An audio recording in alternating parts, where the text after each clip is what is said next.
नमस्कार, मैं हूं संजय सिन्हा। आप देख रहे हैं खास बात इंडिया। खास बात इंडिया में आप सभी दर्शकों का बहुत बहुत स्वागत। कहते हैं कदम कदम पे साथियों चिराग 100 जलाएंगे, कदम कदम पे साथियों चिराग 100 जलाएंगे, नए सफर के वास्ते मंजिल नहीं बनाएंगे।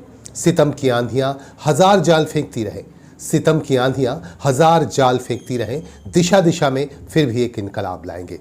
आइए इन्हीं बातों के साथ हम आगे बढ़ते हैं, आपको खबरों से जोड़ते हैं। हमारे पास झारखंड के कोडरमा ज़िले से एक बड़ी खबर आ रही है। कोडरमा ज़िले के ढाब थाना क्षेत्र के जंगली इलाकों से हमारे पास खबर आ रही है कि यहाँ माइका निकालने का अवैध खदान है। माइका निकाले जाते हैं इन क्षेत्रों से और अवैध तरीके से माइका निकालते वक्त यहाँ चाल धंसने के कारण 4 लोगों की दबकर मौत हो गई, जबकि 2 के अंदर दबे होने की आशंका जताई जा रही है। ये खबर पाकर ढाब थाना क्षेत्र की पुलिस यहां पहुंची और लगातार तफ्तीश में लगी हुई है और दबे हुए लोगों को बाहर निकालने का काम भी चल रहा है। आपको बता दूं कि कोडरमा के ढाब थाना क्षेत्र के इस इलाके में जंगली क्षेत्रों में माइका निकालने का काम काफ़ी ज़ोर शोर से चलता है। अवैध तरीके से यहाँ माइका निकालने का काम चलता है। कई अवैध खदानें हैं यहाँ जहाँ से माइका निकालने का काम लगातार चलता है।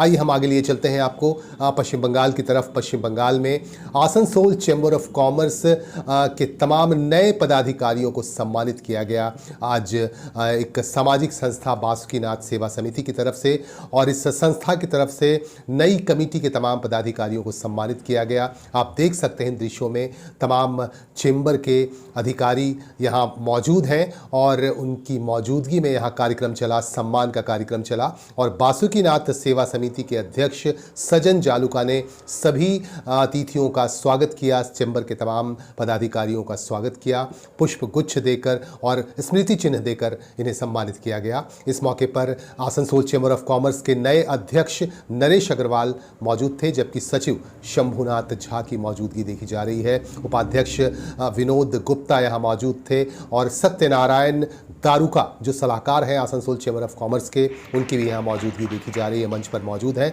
और पवन गुटगुटिया जो उद्योगपति हैं और आसनसोल चैम्बर ऑफ कॉमर्स से भी जुड़े हुए हैं, उनकी मौजूदगी देखी जा रही है। और इसके अलावा विनोद केडिया भी नज़र आ रहे हैं मंच पर और दूसरे पदाधिकारी भी यहाँ मौजूद रहे और इन पदाधिकारियों को सम्मानित किया गया बासुकीनाथ सेवा समिति की तरफ से। इस मौके पर संस्था के तमाम पदाधिकारी भी मौजूद थे और विशेषकर मैं कहना चाहूँगा यहाँ आरपीएफ एसोसिएशन के एक अधिकारी गौतम मुखर्जी भी मौजूद थे अपने साथियों के साथ, और इन सभी की मौजूदगी में यहाँ सम्मान का कार्यक्रम चला।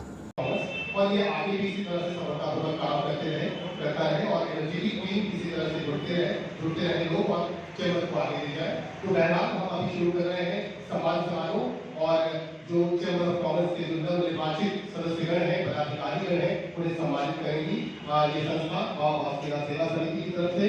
उन सभी को सम्मान किया जाए। सब हमारी फेरिस्त में जो है श्री नरेश अग्रवाल जी का है जो अध्यक्ष बने हैं। और अध्यक्ष कहते हैं ना, इंजन होता है, अगर इंजन आपका ठीक दिशा में जाएगा तो पीछे की गाड़ी भी सही दिशा में आगे की तरफ जाएगी। इसीलिए चैम्बर के जो engine big boss Shri Naresh Agrawal ji से गुजारिश करूंगा सम्मान में, और मैं सजन जालूका अंकल से मैं बोलूंगा कि उनको सम्मानित करें और विधिवत सम्मान दें उनको, ताकि वो एनर्जेटिक तरीके से शक्ति के साथ वो आगे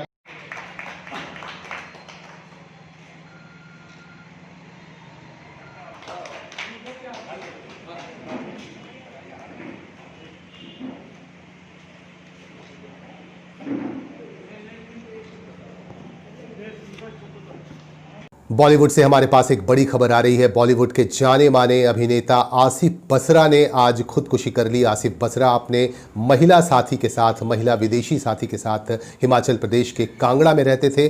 कांगड़ा में कैफ़े के पास वह किराए के मकान में रहते थे। आज अचानक उनकी लाश मिली। उन्होंने गले में पालतू कुत्ते का एक फंदा डालकर अपनी लीला समाप्त कर ली, अपने आप को ख़त्म कर लिया। मौत के कारणों का अभी तक खुलासा नहीं हो पाया है, लेकिन पुलिस इस मामले में लगातार तफ्तीश कर रही है। आपको बता दूं कि आसिफ बसरा ने कई फिल्मों और टीवी सीरियल्स में अभिनय किया है और उन्हें लोग बहुत ही बेहतर एक्टर के तौर पर जानते हैं। बहरहाल इस मामले की तफ्तीश की जा रही है और आपको आगे लिए चलते हैं पश्चिम बंगाल के कुल्टी से हमारे पास खबर आ रही है। हमारे संवाददाता वसीम खान ने खबर भेजी है कि कुल्टी में इसको रोड में आज छात्रों ने ज़बरदस्त तरीके से धरना प्रदर्शन किया। ये वो छात्र हैं जिन्होंने 3 साल पहले 2018 में पारा मिलिट्री फोर्स का एग्ज़ाम दिया था, लेकिन उसके बाद मेडिकल फिट होने के बाद भी इनकी बहाली अब तक नहीं हो पाई है। इसी से आजिज होकर, इसी से परेशान होकर इन छात्रों ने यहाँ प्रदर्शन किया और इनका ये कहना है कि सरकार को इस पर जितनी जल्द हो सके कार्रवाई करनी चाहिए, क्योंकि 3 साल का अरसा कम नहीं होता। 3 साल से ये रोज़गार का इंतज़ार कर रहे हैं कि ज्वाइनिंग लेटर इनके पास पहुंचेगा, लेकिन अभी तक कोई भी ज्वाइनिंग लेटर इनके पास नहीं पहुंचा है। प्रदर्शन या डिप्रेशन जो दिखा रहे हैं, किस चीज़ को लेकर आप लोग? देखिए, दरअसल हम लोग स्टूडेंट हैं कैंडिडेट से एसएससी जीडी 2018 के, और हम लोगों ने 2018 में एसएससी जीडी का फॉर्म फिलअप किया, जो पारा मिलिट्री फोर्स होता है उसका फॉर्म फिलअप किया, और इसकी वैकेंसी को प्रोसेस में बहुत लेट किया जा रहा है। 3 साल हो सके अभी तक हम लोग को ज्वाइनिंग नहीं दिया गया।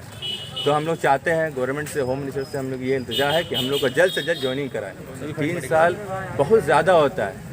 3 साल में बहुत सारे कैंडिडेट क्या क्या हो गया कुछ नहीं बताया जा सकता है। बहुत सारे लोग यहाँ पर सीट हम लोगों का 60,000 जब नोटिफिकेशन आया था तो 60,000 सीट था, और अभी हम लोगों का जो है 85,000 अप्रोक्स लड़का कैंडिडेट जो है फिट कर दिया गया मेडिकल में, जो कि रिटर्न भी पास कर चुके हैं और फिजिकल भी रनिंग पास कर चुके हैं, मेडिकल भी पास कर चुके हैं, और सीट है सिर्फ 60,000 और 85,000 कैंडिडेट फिट हो चुके हैं। तो इतने साल गुजरने के बाद लोगों की कैंडिडेट्स की आस जुड़ी हुई है कि हमें भी नौकरी चाहिए। तो हम लोग ये नहीं चाहते हैं कि इतना दिन होने के बाद भी हम लोग घर में ज्वाइनिंग ना पहुँचे। पश्चिम बंगाल में राजनीतिक हत्याओं का दौर शुरू हो गया है। पश्चिम बर्धमान जिले के अंडाल में एक तृणमूल कांग्रेस के कार्यकर्ता की गोली मारकर हत्या कर दी गई। आपसी लूट के बंटवारे को लेकर यह हत्या हुई है, ऐसा कहा जा रहा है, और हत्या करने वाला व्यक्ति भी तृणमूल कांग्रेस से जुड़ा हुआ है। इस तरह की बातें सामने आ रही हैं। और दूसरी तरफ पूर्वी मेदिनीपुर में भी भाजपा के एक कार्यकर्ता की नृशंस हत्या कर दी गई, और हत्या के लिए तृणमूल कांग्रेस को जिम्मेदार माना जा रहा है। भाजपा नेताओं का कहना है कि इसके पीछे तृणमूल कांग्रेस का हाथ है। आइए इसके बाद हम आपको एक और खबर से जोड़ते हैं। हमारे पास बिहार में चुनाव जो हुए, चुनाव को लेकर हमारे पास लगातार प्रतिक्रियाएं आ रही हैं। बिहार में चुनाव जो हुआ, विधानसभा चुनाव, उसके बाद परिणाम आए। परिणाम में भारतीय जनता पार्टी को यहाँ अच्छी सफलता मिली और सबसे बड़ी पार्टी के तौर पर भारतीय जनता पार्टी यहाँ उभरी। इसके बाद बंगाल में कुल्टी के भाजपा ब्लॉक अध्यक्ष, कुल्टी के ब्लॉक अध्यक्ष अमित घोष ने कहा है कि बिहार के चुनाव का बहुत ज़्यादा असर बंगाल में पड़ेगा और यहाँ भी भाजपा की सरकार बनेगी।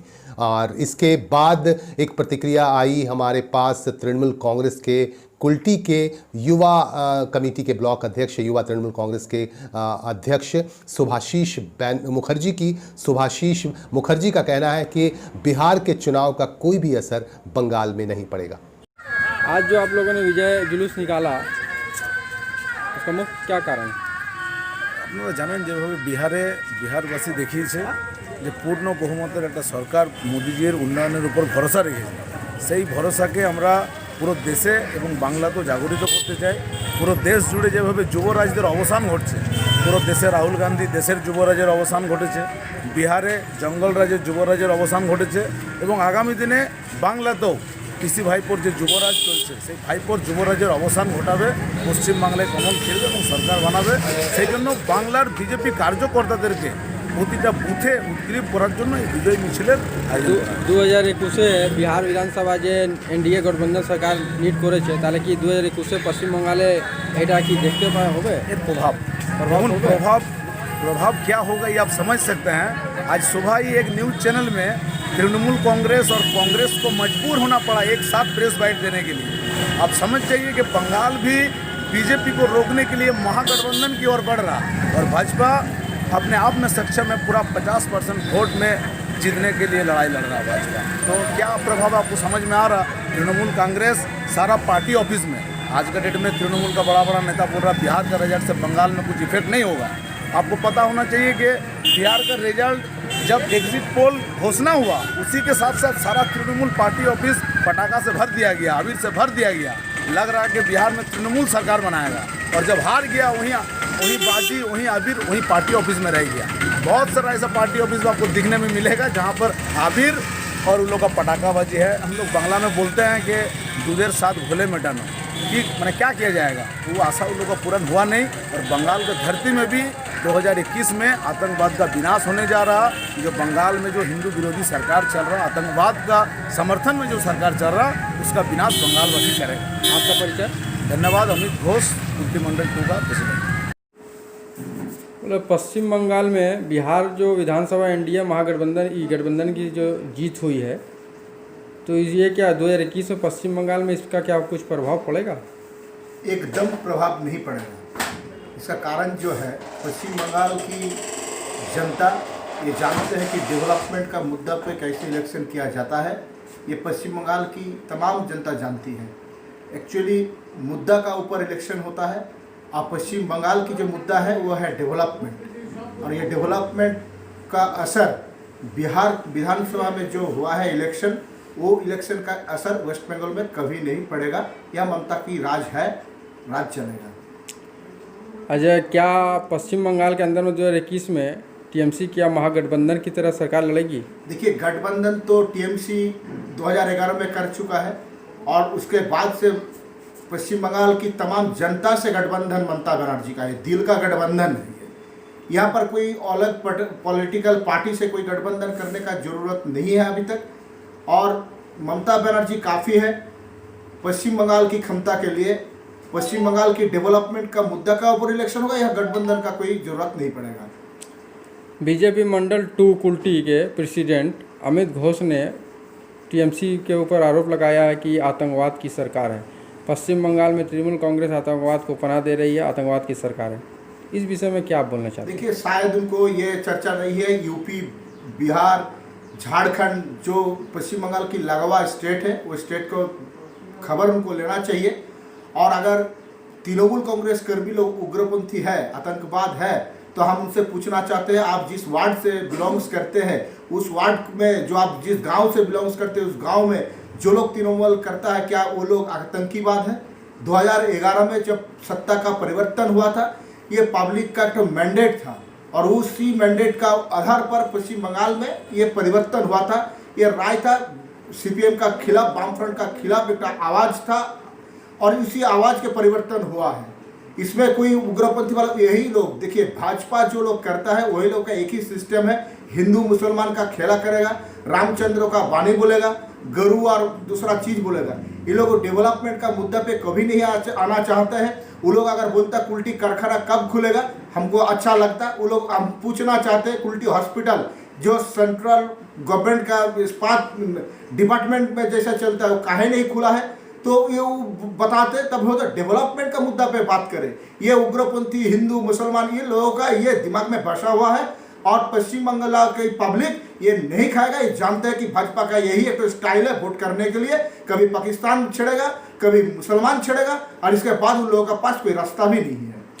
आपका परिचय? शुभाशीष मुखर्जी, हम कुल्टी ब्लॉक तृणमूल यूथ का प्रेसिडेंट। कोलकाता हाई कोर्ट ने यह आदेश दे दिया है कि दिवाली और छठ पूजा के दौरान पटाखे नहीं फोड़े जाएंगे। लेकिन आज रानीगंज से हमारे पास खबर आ रही है, रानीगंज पुलिस ने आज बड़ा बाजार इलाके में छापामारी अभियान चलाकर एक दुकान में छापामारी अभियान चलाया गया, और वहां से तकरीबन 40,000 रुपए के पटाखे जब्त कर लिए गए। कहा जा रहा है कि यहां अवैध तरीके से पटाखे लाए गए थे और बेचे जा रहे थे। लेकिन पुलिस को जब गुप्त सूचना के आधार पर यह जानकारी मिली, गुप्त सूचना उन्हें दी गई पुलिस को कि यहां इस तरह का काम हो रहा है, तो पुलिस ने दबिश देकर यहां से दुकानदार को गिरफ्तार कर लिया, और सजल रक्षित नामक दुकानदार को गिरफ्तार कर लिया, और तकरीबन 40,000 रुपए के पटाखे जब्त कर लिए यहां से।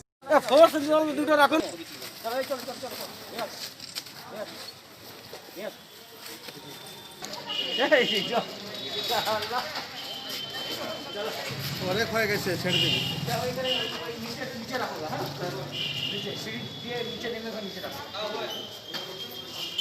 বেশি লাগাই স্যার, আপনারা তো দেখেছেন, আপনিও তো দেখেছেন, সেটা তো আসেন, আপনারা জান ভাইরা গ্রামে রাস্তায় সেদিন মহলা দিয়ে লাগাচ্ছে নম্বর তো মানে কে যাবো না আপনি কি ভেবেছেন ইয়ার কে না ছোট